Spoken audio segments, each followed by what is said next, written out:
got another that opened up on the west side, the whole west side. May 18th, 1980.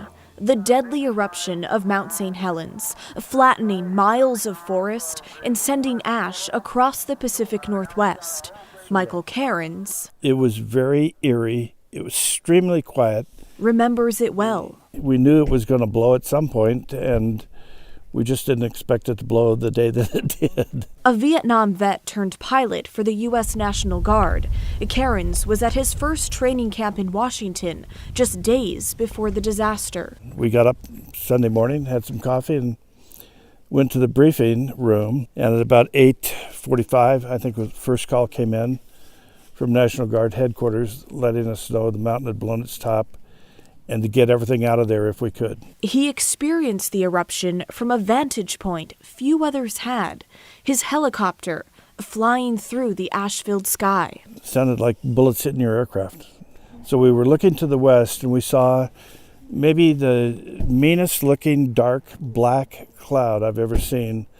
The whole leading edge had lightning across it, just bolt after bolt. It wasn't long before his team flew straight into the disaster zone. The first mud flow had already come through, and it was a mess. All the bridges were out.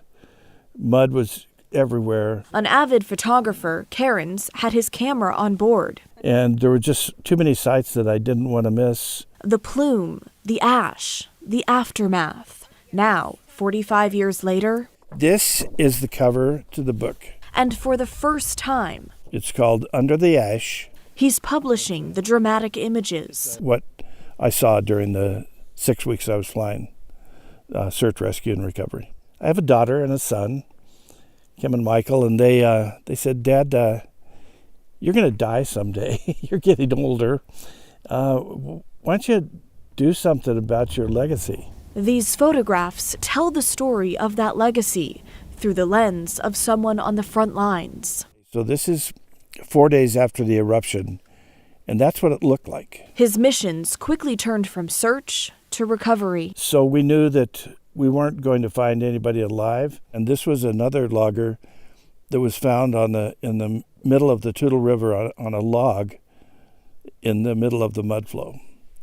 And he died a couple days later, but it shows you the severity of the burns and the pain that these people had to have been in. In all, 57 people died. Michael pulled 5 out from under the ash. The last person I pulled out was on July 10th. Now, sitting among what was once flattened, Cairns has this message as he flips through the pages of his past. To understand the story of what Guard pilots are willing to do to risk their own lives going in on search and rescue missions, and really to understand what the devastation truly was that day. Michael Cairns' book will be released early next month on Amazon. And we do want to warn those of you who are interested in buying it, there are some very graphic images included of things Mike witnessed during his missions. The photos are very raw and may be disturbing to some, but they can certainly help illustrate the deadly violence of May 18th, 1980.